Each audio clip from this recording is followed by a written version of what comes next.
Hello, I'm Alan Lindsey, founder and CEO of Colorado-based Vesmir Incorporated, creators of PetroDE. At Vesmir, we're on a mission to change the way big data is used by industry. We're able to derive important insights from big data in a matter of minutes rather than weeks. Our technology can be used by any industry where big data is critical for business decisions. Our current product, PetroDE, demonstrates this for the oil and gas industry. Using PetroDE, I'm going to show you why oil prices fell so dramatically in 2015, leading to major savings for you at the pump.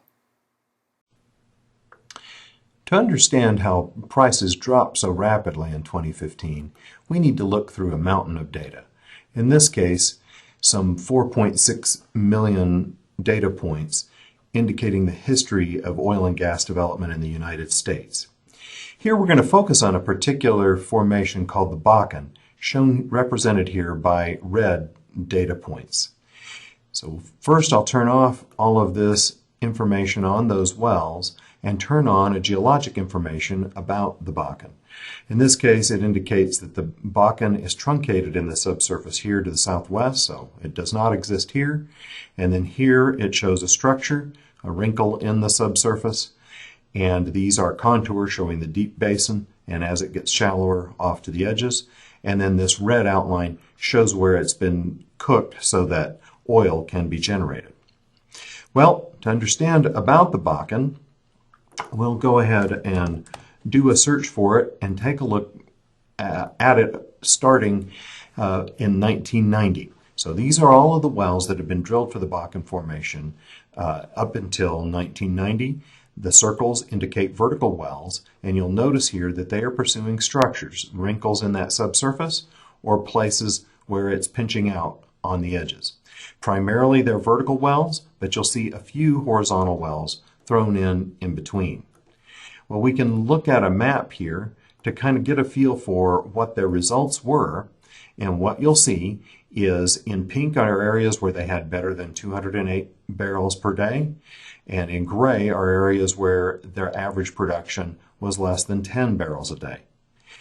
Now we can also see this in another way by taking a look at a histogram of that initial potential test, the first 24-hour test of that well. And in this case, but wells before 1990 were averaging about 112 barrels per day. Well, we'll go ahead and turn back on individual wells and turn off that heat map, and now look at how this picture evolves through time.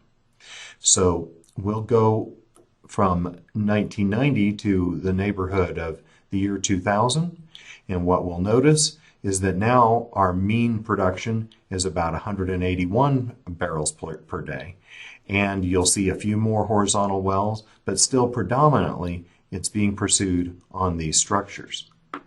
Now we come up to the year 2005, and we'll see a higher average production rate, about 233 barrels a day, and now come into 2010, and we'll see a big change here as we're getting up to 441 barrels a day, and a lot of horizontal development is going on the eastern side of the play.